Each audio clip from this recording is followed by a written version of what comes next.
Oke, Sobat Softer, Mimin akan melanjutkan ceritanya. Tapi seperti biasa yang belum bantu tekan tombol like, terlebih dahulu bantu tekan tombol like-nya. Terima kasih sesudah dan sebelumnya. Gas!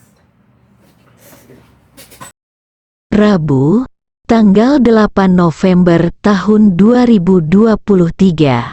Terobosan dari dalam. Bab 6861 sampai bab 6865. Ye Chen, yang bertanya kepada Lukas tentang situasi di penjara, mendengarkan semua percakapan antara bos distrik penjara pertama dan kedua. Dia benar-benar tidak menyangka bahwa penjara di pusat kota New York yang bahkan tidak memiliki taman bermain terbuka akan memiliki arus bawah tanah di dalamnya. Melihat tren ini, Joseph, bos bangsal kedua, sedang mencari peluang yang cocok untuk memberikan pukulan serius kepada bos bangsal pertama, Raja Narkoba Meksiko Gustavo.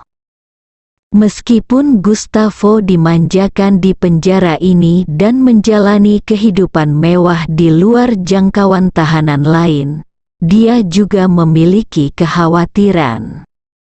Meskipun keluarganya kuat, sayangnya, para pengedar narkoba pembunuh itu tidak bisa masuk ke Amerika Serikat, apalagi penjara Brooklyn untuk membantunya. Nyawa dan keselamatannya sendiri, serta masa depan seluruh keluarganya, masih berada di tangan pemerintah AS dan keluarga Rothschild.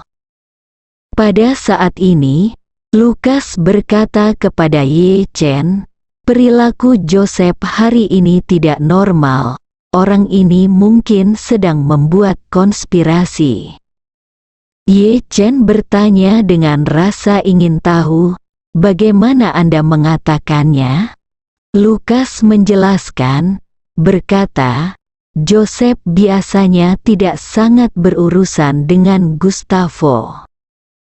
Dia adalah anggota geng Amerika kuno yang menganjurkan perkelahian, konfrontasi langsung, dan sedikit kepahlawanan pribadi. Tetapi Gustavo berbeda, Gustavo jahat dan licik, dan tidak ada intinya. Dia tidak hanya membantai pesaingnya dan polisi Meksiko, tetapi juga warga sipil, seperti ular berbisa. Gustavo suka menggunakan cara paling berbahaya untuk menyerang musuh secara diam-diam dan memberikan pukulan fatal kepada musuh. Jadi Joseph He biasanya menyimpan semuanya untuk dirinya sendiri. Tapi sekarang dia mengambil inisiatif untuk memprovokasi, jelas ingin menimbulkan masalah. Ye Chen mengangguk. Tetapi dia tidak menyangka bahwa analisis Lukas pada dasarnya konsisten dengan analisis Gustavo. Nampaknya Lukas memang menyadari segala sesuatu yang ada di sekitarnya di penjara ini. Hal yang paling jarang adalah orang tersebut bisa menggunakan otaknya dan bisa menganalisa niat di balik kelakuan seseorang. Ini jauh lebih baik daripada orang-orang besar di sekitarnya. Saat ini, Lukas melihat pintu besi menuju ruang makan dari dua area penjara telah ditutup oleh penjaga penjara. Jadi dia bertanya kepada Marvin, semua tahanan ada di sini. Ngomong-ngomong, bukankah Peter Zhou kamu mencari di sini? Ye Chen menggelengkan kepalanya. Dia telah memperhatikan setiap tahanan yang masuk ke restoran, dan dia belum pernah melihat Peter Zhou Liangyun yang sama. Lukas mengerutkan kening dan berkata, jika seseorang masuk ke sini, tetapi tidak berada dalam dua area penjara, kemungkinan besar mereka disembunyikan oleh keluarga Rothschild. Ye Chen bertanya kepadanya, Jika keluarga Rothschild menginginkannya, jika seseorang bersembunyi di penjara ini, di mana mereka akan menyembunyikannya? Saya tidak bisa mengatakan itu, Lukas berkata dengan serius. Lantai bawah dan lantai atas penjara ini adalah kantor penjaga penjara. Area di tengah adalah penjara area di mana para tahanan ditahan. Saya tidak tahu banyak tentang area kantor, tetapi masuk akal bahwa mereka tidak mungkin menyembunyikan orang di sana. Setelah itu, Lukas menambahkan, tetapi yang pasti adalah Rothschild keluarga. Doakan jangan pernah membunuh orang yang kamu cari, karena jika mereka ingin membunuh seseorang di penjara ini, mereka pasti akan membiarkan orang tersebut muncul di depan umum penjara terlebih dahulu. Oke, sebelum dilanjut ceritanya, Mimin mau mengucapkan terima kasih jazakallahu khairon kasiron kepada Babeh Gentong Channel yang sudah berlangganan kembali bersama Sobter Channel. Terima kasih, semoga rezekinya diganti sama Tuhan berlipat-lipat ganda. Amin ya robbal alamin, dan disehatkan juga beserta keluarganya, dilancarkan dalam segala urusannya.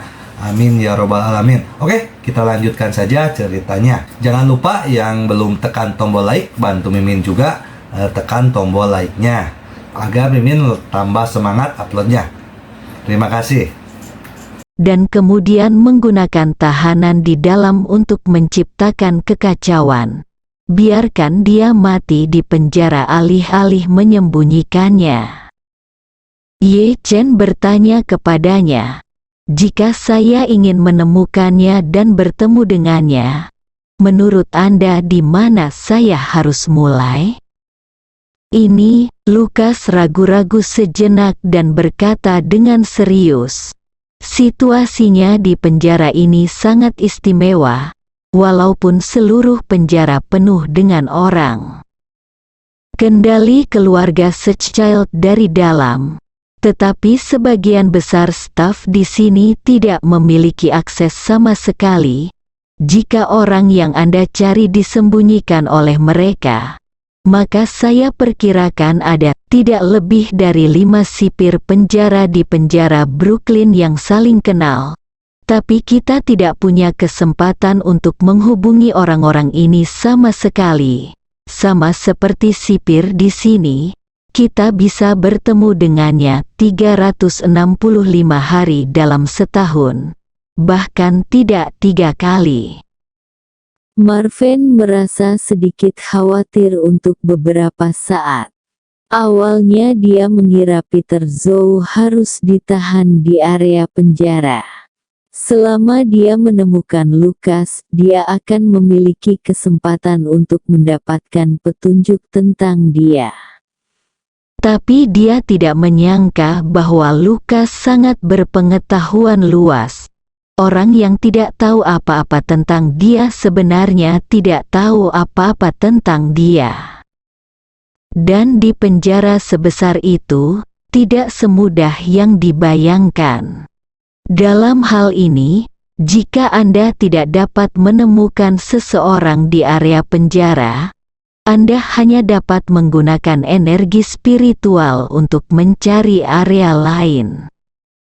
Deteksi energi spiritual adalah pilihan kedua Ye Chen ketika dia tidak dapat menemukan siapapun di area penjara. Energi spiritual paling cocok untuk menemukan musuh terbatas di wilayah yang sangat luas. Hanya seperti dia mencari Dingyuan Boyun Ruge di lembah. Seluruh lembah dia adalah satu-satunya orang yang hidup pada saat itu, dan dia dapat segera ditemukan ketika energi spiritualnya menyelimuti seluruh lembah. Terus terang, seluruh penjara adalah bangunan kompleks yang menampung ribuan orang.